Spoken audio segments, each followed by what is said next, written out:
स्वागत दोस्तों आपका आपके अपने YouTube चैनल पर। मैं आपके साथ आपका दोस्त विष्णु पनवार और आज हम बात करेंगे हरियाणा जीके के एक और अपने अन्य महत्वपूर्ण टॉपिक जिसका नाम है हरियाणा के अंदर मूर्ति कला या हरियाणा की विभिन्न प्राचीन मूर्तियाँ जहाँ से बार बार HSC एग्जाम में 1 या 2 क्वेश्चन पूछा जाता है। आइए तो शुरू करते हैं। ठीक है, एक बात याद रखना कि हरियाणा का क्षेत्रफल याद रखना सबसे पहले। ठीक है, बताता हूँ, बताया नहीं हर क्लास मैंने, तो याद रखना 44,212 वर्ग किलोमीटर। ठीक है, 44,212 वर्ग किलोमीटर हरियाणा का क्षेत्रफल है। ठीक है, पूछा जा सकता है कोई भी एग्जाम में, तो याद रख लेना। अब बात करते हैं हम हरियाणा की मूर्ति कला की। तो याद रखना हरियाणा में मूर्ति कला का विकास सबसे ज़्यादा किस काल में हुआ? तो विकास की जब हम बात करते हैं हरियाणा के अंदर मूर्ति कला की किस काल की, ठीक है, तो वो होगा हमारा गुप्त काल। ठीक है, गुप्त काल। और गुप्त काल से याद रखना कि गुप्त वंश की जो स्थापना है ना, गुप्त वंश की संस्थापक थे ना गुप्त वंश के, तो वो थे हमारे श्री गुप्त। ठीक है, श्री गुप्त वंश के संस्थापक कौन थे? श्री गुप्त। तो याद रखना कि इस मूर्ति कला का हरियाणा के अंदर सबसे ज़्यादा विकास हुआ है वो हुआ हमारा गुप्त काल में। और गुप्त काल से याद रखना कि गुप्त काल की स्थापना की थी श्री गुप्त ने। और इसी से याद रखना कि इसमें एक प्रसिद्ध राजा होता है जिसका नाम होता है समुद्रगुप्त, जिसे कहा जाता है भारत का नेपोलियन। ठीक है, इसके बाद हम बात करते हैं कि हरियाणा के अंदर जो जैन मूर्ति है ना, कहाँ से मिली है? जैन मूर्ति। तो हरियाणा में जब जैन मूर्ति की बात करते हैं तो वो हमारी मिली है आंसी से। ठीक है, आंसी, और आंसी पड़ता है हिसार के अंदर। ठीक है, जैन मूर्ति मिली है हमारी आंसी से और आंसी पड़ता है हिसार के अंदर। आंसी से याद रखना यहाँ के प्रसिद्ध है पेड़े। ठीक है, पेड़े यहाँ के प्रसिद्ध। एक मिली है रनीला से, रनीला नामक स्थान है, वैसे वहाँ से भी मिली है। और रनीला पहला पड़ता था हमारा भिवानी के अंदर और वर्तमान में यह पड़ता है चरखी दादरी के अंदर। चरखी दादरी के अंदर। ठीक है, वर्तमान में कहाँ पड़ता है? चरखी दादरी के अंदर। और हरियाणा का नवनिर्मित जिला कौन सा है? चरखी दादरी। कौन सा है? ये 22वां जिला है।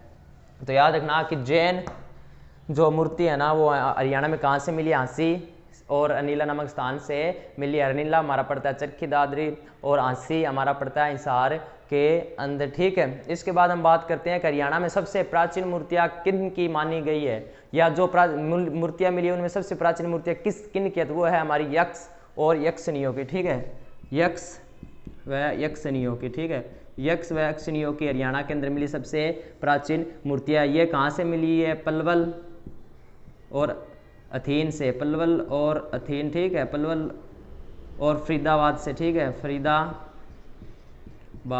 से, पलवल और फरीदाबाद से हमारी यक्ष और यक्षिणियों की मूर्ति मिली है। और याद रखना सबसे जो हरियाणा में जो मूर्तियाँ मिली है उनमें सबसे प्राचीन मूर्तियाँ किन की मिली है? यक्ष और यक्षिणियों की। याद रखना कि यक्ष और यक्षिणियों की मूर्ति हरियाणा में कहाँ से, ज़्यादातर कहाँ से? तालाबों, इससे भी पूछा जा सकता है, तालाबों कुओं के पास। तालाबों और कुओं के पास किन की मूर्तियां मिली है? तो वो मिली है यक्ष और यक्षिणियों की मूर्तियां तालाबों और कुओं के पास से मिली है। ठीक है, और याद रखना कि लाल पत्थर से कौन सी यक्षिणियों की जो यक्ष और यक्षिणियों की मूर्ति है वो किस पत्थर से बनी थी? वो बनी थी लाल पत्थर से, लाल पत्थर से बनी हुई थी। और जैन से याद रखना कि जैन धर्म के जैन धर्म में कुल कितने तीर्थंकर हुए थे? 24। और 24वें तीर्थंकर थे हमारे वर्धमान महावीर। और 23वें थे पार्श्वनाथ। ठीक है, पार्श्वनाथ। ठीक है, और पहले थे ऋषभ देव। ठीक है, पहले कौन थे? ऋषभ देव। तो जैन धर्म से याद रखना कि जैन धर्म के 24 कुल कितने तीर्थंकर हुए? 24 हुए। तो 24वें थे वर्धमान महावीर, 23वें थे पार्श्वनाथ और पहले थे ऋषभ देव।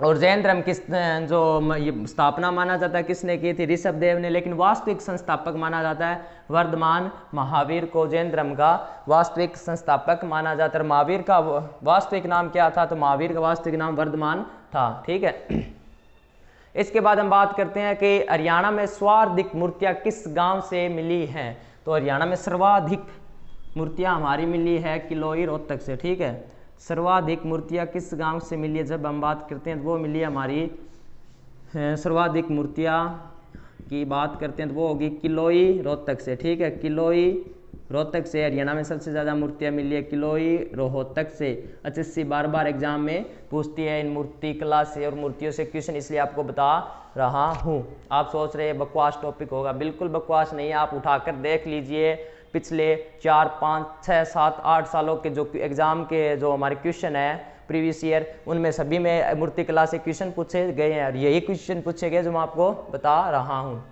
ठीक है, तो जो सबसे ज़्यादा मूर्तियाँ किस गांव में मिली तो वो मिलेगी हमारी किलोई रोहतक से। और तालाबों और कुओं के पास से मूर्तियाँ मिली है वो किन की है, वो यक्ष और यक्षिणियों की मानी जाती है। यक्ष और यक्षिणियों की मूर्ति हमारी पलवल यानी कि थीन और फरीदाबाद से मिली है। याद रखना सूर्यदेव की मूर्ति, सूर्यदेव की मूर्ति, सूर्य क्या खुल्लो है बंद करते हैं। सूर्यदेव की मूर्ति, सूर्यदेव की मूर्ति की जब हम बात करते हैं तो वो हमारी मिलेगी अग्रवा। ठीक है, अग्रवा सूर्यदेव की मूर्ति हरियाणा में कहाँ से मिली है, अग्रवा। अग्रवा से याद रखना कि ये जैन धर्म का प्रमुख केंद्र था और बौद्ध धर्म का भी केंद्र था। जैन और बौद्ध दोनों का केंद्र था। यहाँ पर 4 स्तूप मिले हैं, वो माने जाते हैं कि जैन बौद्ध धर्म से संबंधित है और जैन बौद्ध धर्म से संबंधित है। ठीक है, स्तूपों का संबंध कहाँ से होता है, स्तूप का संबंध हमारा सीधा सा बौद्ध धर्म से ही होता है, क्योंकि उसके अंदर भगवान बुद्ध से जुड़ी हुई चीजें रखी जाती है। और जैन धर्म से याद रखना कि यहाँ पर जैन धर्म का भी अगर दोनों हो ऑप्शन में, भाई अग्रवा किस धर्म का प्रसिद्ध केंद्र है, तो याद रखना उस टाइम होगा जैन। ठीक है, अगर जैन ना हो तो होगा हमारा बौद्ध, क्योंकि यहाँ पर बौद्ध धर्म से संबंधित 4 स्तूप भी मिले हैं। ठीक है, और अग्रवा से याद रखना इसका प्राचीन नाम अग्रोध का था, अग्रोध का। ठीक है, इसका प्राचीन नाम अग्रोध का था और महाराजा अग्रसेन की राजधानी था। महाराजा अग्रसेन की क्या था, राजधानी था। महाराजा अग्रसेन की राजधानी भी था। और याद रखना कि एक जो जैन मुनि थे, जैन मुनि जिनका नाम है जैन मुनि, जिनका नाम है लोहाचार्य। जैन मुनि लोहाचार्य कहाँ रहते थे, तो वो हमारे अग्रवा के अंदर ही रहते थे। जैन मुनि लोहाचार्य। और अग्रवा कहाँ पड़ता है, अग्रवा पड़ता है हमारा हिसार, हिसार। और किस हाईवे पर, NH9 पर, जिसका पहले नाम था 10। ठीक है, तो NH9 पर अग्रवा पड़ता है। अग्रवा किस धर्म का प्रमुख केंद्र है, जैन और बौद्ध दोनों का प्रमुख पूछ लिया तो जैन हो जाएगा, जैन ना हो तो बौद्ध हो जाएगा।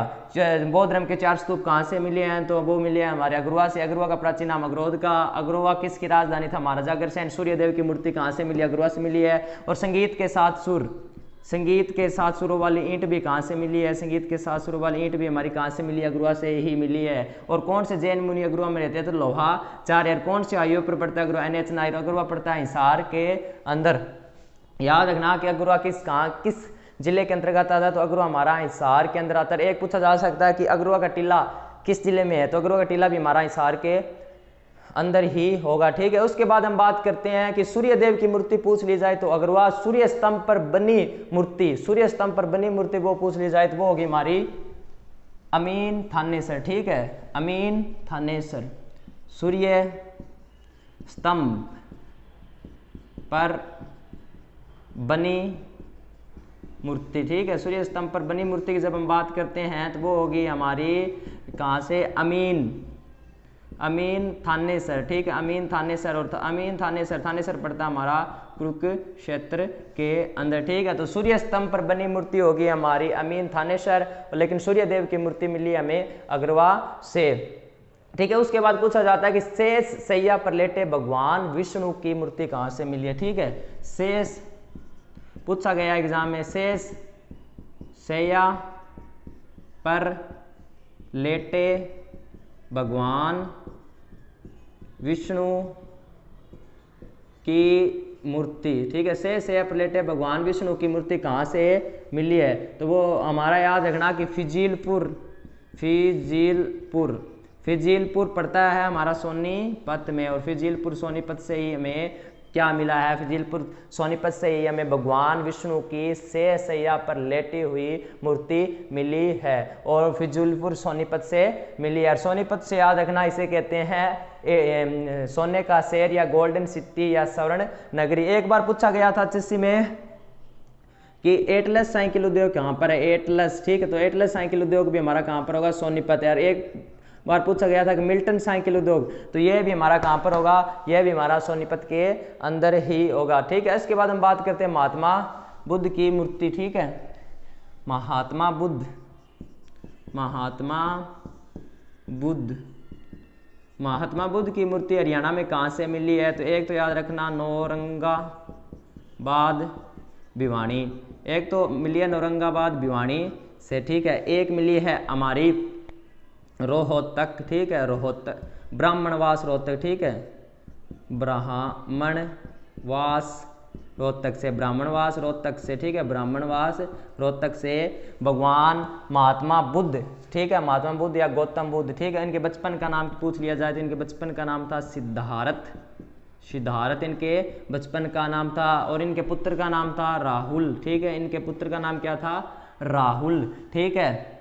और याद रखना कि इनकी माता का नाम था महामाया, गौतम बुद्ध की माता का नाम था महामाया, और इनकी मौसी का नाम था प्रजापति गौतमी, ठीक है, प्रजापति गौतमी इनकी मौसी जी का नाम था, प्रजापति गौतमी। और इनके पिता का नाम सुधोधन, पूछा जाता है एग्जाम में, एसएससी में पूछा जाता है, ठीक है, एसएससी की बात कर रहा हूँ, एसएससी में पूछा जाता है बौद्ध धर्म से, लेकिन पिताजी के नाम नहीं पूछे जाता, तो याद कर लेना एसएससी में पूछा ही जाता है। तो इनके पिता का नाम था सुधोधन, ठीक है, सुधोधन, इनके पिता का नाम क्या था? सुधोधन। और इनके एक पुत्र हुआ था जिसका नाम था राहुल, ठीक है। और इसके बाद हम बात करते हैं कि रोहतक, यहाँ पर आया था कि बुद्ध की मूर्ति हमें भिवानी औरंगाबाद से और ब्राह्मणवास रोहतक से मिली है। रोहतक से याद रखना कि गऊ कर्ण तालाब हमारा कहाँ पड़ता है? रोहतक के अंदर पड़ता है गऊ कर्ण तालाब, ठीक है।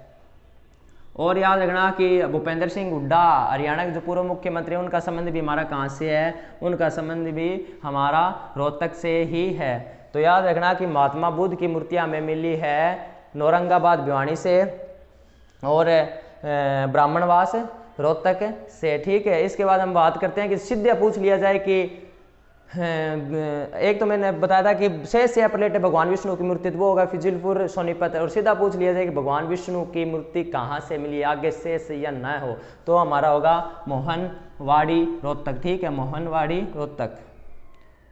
भगवान विष्णु की मूर्ति, भगवान विष्णु की मूर्ति, तो उसे यह मिली हमारी मोहनवाड़ी झज्जर, ठीक है, झज्जर। किताबों में मिलेगा आपको रोहतक, लेकिन मोहनवाड़ी नामक स्थान है हमारा कहाँ पर पड़ता है? मोहनवाड़ी नामक स्थान हमारा कहाँ पर पड़ता है? मोहनवाड़ी नामक स्थान हमारा पड़ता है झज्जर के अंदर। तो याद रखना कि जो मोहनवाड़ी है वहाँ से हमें भगवान विष्णु की मूर्ति मिली है। किताबों में मिलेगा रोहतक, और ये पड़ता है हमारा झज्जर के अंदर। झज्जर से याद रखना ये है हमारी शहीद भूमि, हरियाणा की शहीद भूमि। और हरियाणा की वीर भूमि वो होगी हमारी रेवाड़ी, ठीक है, रेवाड़ी। तो याद रखना कि भगवान विष्णु की मूर्ति कहाँ से मिली है? भगवान विष्णु की शेष या पर लेटी हुई मूर्ति मिली है फिजिलपुर सोनीपत से, और भगवान विष्णु की सीधी मूर्ति है वो हमें मिली है मोहनवाड़ी झज्जर रोहतक, यानी कि मोहनवाड़ी रोहतक। किताबों में मिलेगा मोहनवाड़ी रोहतक से, लेकिन मोहनवाड़ी पड़ता है हमारा झज्जर के अंदर। और इसके बाद हम बात करते हैं कि राज्य की मूर्ति पर किस कला का सबसे ज़्यादा प्रभाव है, कि जो हरियाणा के अंदर मूर्तियाँ मिली है उनके ऊपर किस कला का सबसे ज़्यादा प्रभाव है? तो वो होगा हमारा मथुरा कला, ठीक है, मथुरा शैली या कला, ठीक है, मथुरा कला, ठीक है, मथुरा कला का सबसे ज़्यादा प्रभाव है, ठीक है। इसके बाद बात करते हैं कि जो एक कार्तिक राजा था, ठीक है, और उसकी जो मूर्तियाँ मिली है वो कहाँ से मिली है? तो उसकी मूर्ति हमें मिली है रोहतक से, ठीक है, रोहतक। ऐसे भी पूछा जा जाता है कि कार्तिक के राजा का संबंध किस जिले से है? तो वो होगा हमारा रोहतक से। और कार्तिक के संबंधित मूर्ति भी हमें कहाँ से मिली है? वो भी हमें रोहतक से मिली है। रोहतक से जो गुप्तकालीन मुद्राएं मिली है तो उन पर किसका चित्र है? तो उस पर भी हमारा चित्र होगा कार्तिकेय का, ठीक है। इसके बाद हम बात करते हैं कि बैलगाड़ी पर बैठे हुए जो संगीतज्ञ है वो जा रहे हैं, एक बैलगाड़ी है उस पर संगीतज्ञ इकट्ठे होकर कहीं जा रहे हैं, तो वो मूर्ति हमें कहाँ से मिली है? वो मिलेगी हमें शुद्ध यमुना नगर, ठीक है, शुद्ध यमुना नगर से मिलती है हमें संगीतज्ञों के बैलगाड़ी पर बैठे जाने की जो मूर्तियां है। और शुद्ध से याद रखना कि बौद्ध धर्म का प्रसिद्ध केंद्र माना जाता है, ठीक है, बौद्ध धर्म का प्रसिद्ध केंद्र कौन सा माना जाता है? शुद्ध माना जाता है। और माना जाता है कि शुद्ध नामक स्थान पर जो स्तूप है वहाँ पर भगवान बुद्ध के नाखून रखे गए या उनसे संबंधित कोई भी चीज़ रखी गई है। तो शुद्ध से याद रखना कि बौद्ध धर्म का हमारा प्रसिद्ध केंद्र कौन सा है, वो होगा हमारा शुद्ध। ठीक है, और याद रख लेना कि बौद्ध धर्म का प्रसिद्ध केंद्र कौन सा होगा? शुद्ध। इसके बाद हम बात करते हैं हमारे नेक्स्ट की, और नेक्स्ट आता है हमारा कि सभी धर्म है ना, सभी धर्म है हमारे, सभी धर्म उनके लिए एक संग्रहालय बनाया गया है, संग्रहालय। सभी धर्म उनके लिए संग्रहालय बनाया गया, तो वो संग्रहालय है उसका नाम क्या? तो उसका नाम है आध्यात्मिक। ठीक है, आध्यात्मिक संग्रहालय पानीपत, आध्यात्मिक संग्रहालय पानीपत। सभी धर्मों का जो संग्रहालय है वो कहाँ पर बनाया गया? वो हमारा बनाया गया आध्यात्मिक संग्रहालय पानीपत के अंदर। और पानीपत को कहा जाता है बुनकर नगरी। ठीक है, पानीपत को क्या कहा जाता है? बुनकर नगरी। और याद रखना कि हरियाणा के अंदर मंदिरों और मूर्तियों का विनाश या नाश किसने करवाया था? हरियाणा के अंदर मंदिर और मूर्तियां किसने तुड़वाई थी? तो वो हमारा शासक होगा फिरोज शाह तुगलक। ठीक है, फिरोज शाह तुगलक ने हरियाणा के अंदर मंदिरों और मूर्तियों को तुड़वाया था। और याद रखना कि फिरोज शाह तुगलक ने हरियाणा के अंदर एक बनवाई थी लाट की मस्जिद, और ये कहाँ पर पड़ती है? ये हमारी हिसार के अंदर पड़ती है। और एक किसने बनवाया था? गुजरी महल। ठीक है, गुजरी महल। और एक किसने बनाया था? फिरोज शाह का किला, वो फतेहाबाद के अंदर भी है और वो हमारा हिसार के अंदर भी है। इसके बाद हम बात करते हैं त्रिविक्रम विष्णु की मूर्ति। तो वो हमारी त्रिविक्रम विष्णु की मूर्ति मिलती है सीवन कैथल से। इसके बाद हम बात करते हैं भगवान बलराम श्री कृष्ण के भाई थे, तो उनकी मूर्ति कहाँ से मिलती है?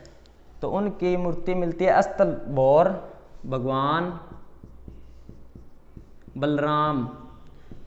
बलराम की मूर्ति जब हम बात करते हैं तो वो मिलती है हमें अस्तल बोर रोहतक से। ठीक है, भगवान बलराम की मूर्ति हमें मिलती है अस्तल बोर रोहतक से। और भगवान बलराम कौन थे? भगवान श्री कृष्ण के क्या थे?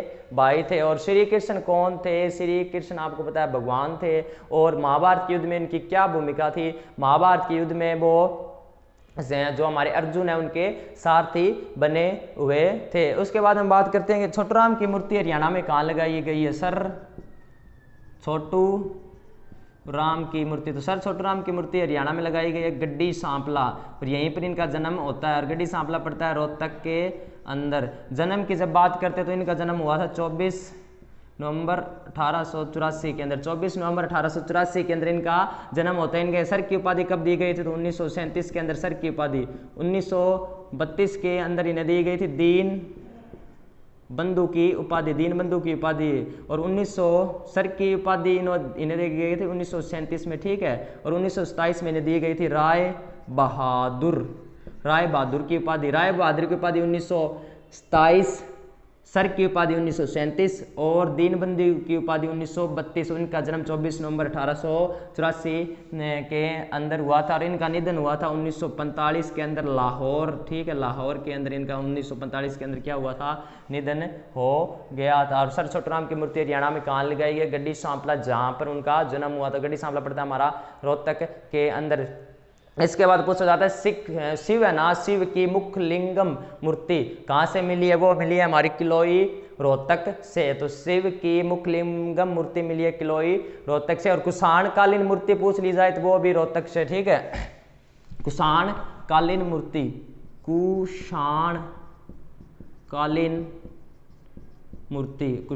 मूर्ति की जब हम बात करते हैं तो वो हमारी मिलेगी रोहतक के अंदर। और कुषाणों से याद रखना कि कुषाणों का प्रसिद्ध राजा कौन था? तो कुषाणों का प्रसिद्ध राजा था कनिष्क। और कनिष्क की राजधानी थी पुरुषपुर। ठीक है, कनिष्क की प्रसिद्ध राजधानी क्या थी? कनिष्क की राजधानी थी पुरुषपुर। कुषाणों का प्रसिद्ध राजा कौन था? कनिष्क था। ठीक है, कनिष्क था। और कुषाणकालीन मूर्ति हमारी मिली है रोहतक से। उसके बाद करते हैं सूंकालीन मूर्तियां मिली है हमारी शुद्ध यमुना नगर से। सूंकालीन मूर्तियां मिली है शुद्ध यमुना नगर से। और शुद्ध से मैंने बताया था कि बौद्ध धर्म का प्रसिद्ध केंद्र था। और एक जो बैलगाड़ी पर बैठकर संगीत के जा रहे थे वो मूर्ति भी हमारी शुद्ध से मिली। और बौद्ध धर्म का शुद्ध क्या था? बौद्ध धर्म का प्रसिद्ध केंद्र था। बौद्ध धर्म की स्थापना किसने की थी? महात्मा बुद्ध ने या गौतम बुद्ध ने गौतम बुद्ध ने की थी।